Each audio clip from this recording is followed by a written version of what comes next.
In the following clips, City Council members express a desire to work more closely with CMS.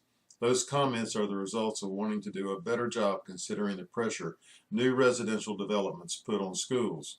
These comments are specific to a rezoning petition near Mountain Island Lake Academy, but have been experienced over and over for the last year in other petitions. What caused the comments at this hearing to be so passionate was testimony from a neighborhood resident who is also a Mountain Island teacher. Her comments are the last of the clips. In the next couple of months, the city and CMS will have an opportunity to discuss the impact of growth. This video is a peek inside a council meeting so you can experience the members' moods and have some background. All right, Mr. Phipps. Yeah, I just have a comment. I don't know if it's not a question, but I noticed that the language, I think it's relatively new language in all of the descriptions in CMS's response. They talk about the adequacy of existing school capacity in this area is a significant problem. You know, that's what they say. And then they say we are particularly concerned about rezoning cases where school utilization exceeds 100%, since the proposed development may exacerbate those situations. So given the language that we're now seeing in our books, I think it puts us in an untenable position in terms of how do we move forward with these, because invariably the petitions that we are approving is going to do just that. So it's like CMS is saying no without really saying no, or saying vote against this petition without really saying it.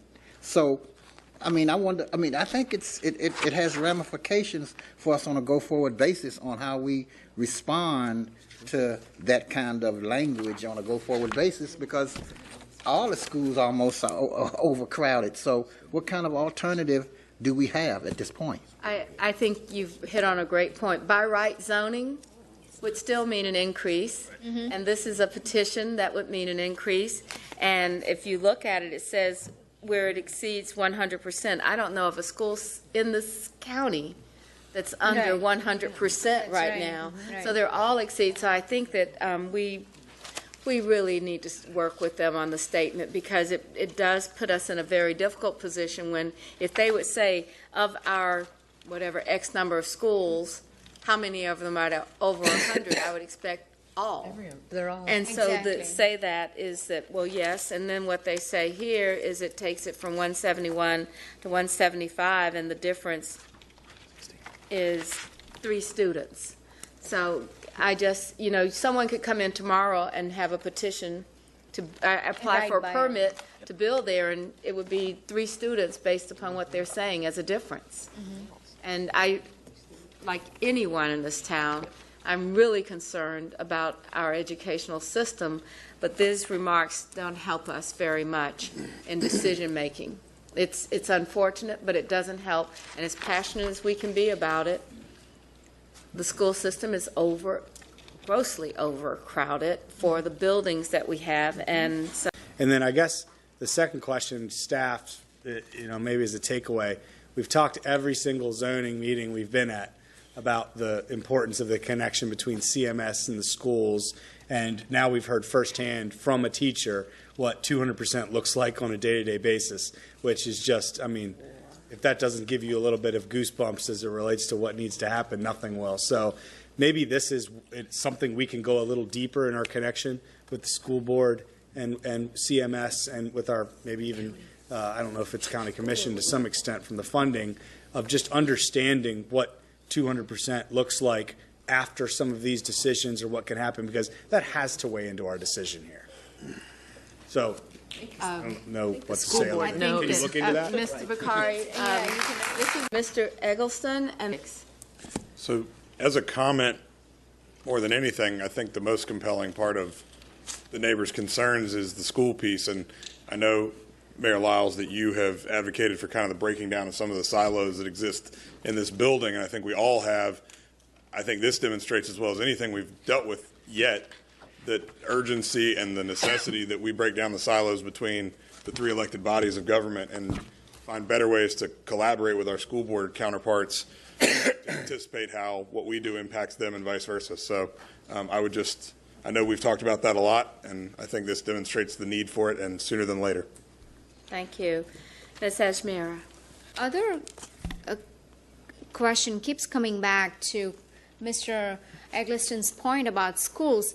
I mean, every time we are going through rezoning petition, and if it's residential, this overcrowding at school, it's becoming an issue throughout the city. A lot of schools are overcrowded, has over 150% capacity, and this is not specifically unique to this case. I think that's just a overall citywide issue. And so I would also like to echo my colleague here on council that we collaborate with our CMS to address this overcrowding issue in our schools. County. Now that you've heard from some council members, and before you hear the passionate citizen speech that got this latest round of comments about CMS started, a word about the reason for this video. Charlotte needs residential construction and the new classrooms that will follow. In the interim between the two, the community will feel a pinch for classrooms and teachers. There is a question facing council each month.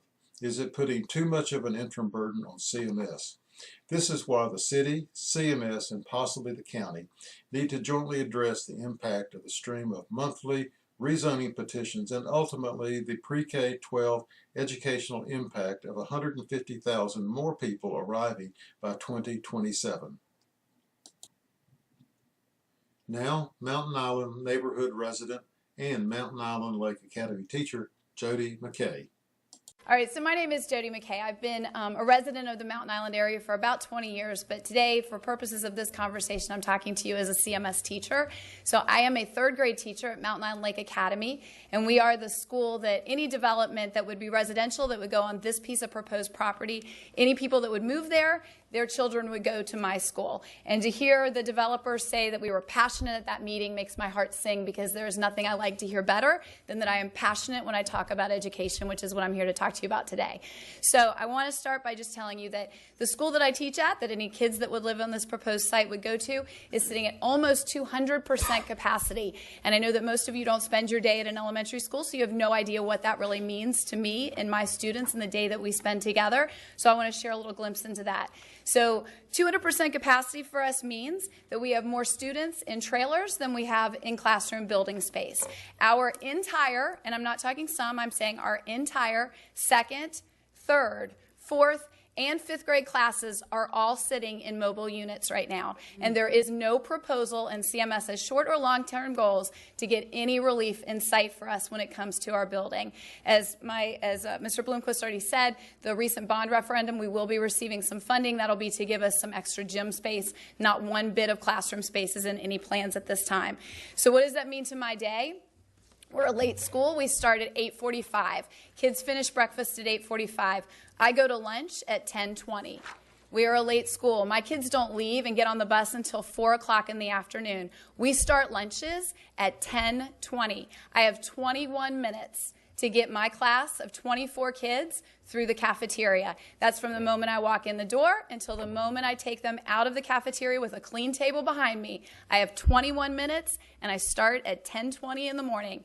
My kids have over 6 hours after lunch before they get on their bus and head home. So, you know, our cafeteria space is a huge issue. We have to make it a well-oiled machine to get those kids through, and that's at our current enrollment. That's not talking about the students that Mr. Bloomquist was just referring to. Bathroom space. We have 3 active bathrooms inside of the building for males and females that the students can use. I have over 15 trailers at my building that are sitting outside, separate from the mobile building that has been put out there that does have its own bathroom. It takes us approximately 10 minutes every time I take my class inside of the building to find a bathroom that I can even start to do a bathroom break on. Bathroom space is huge. I'm sorry that I must ask you. You're fine. We've had 88 students enrolled this year. Thank you 88 very much. since the start of the year. You have the petitioner, you have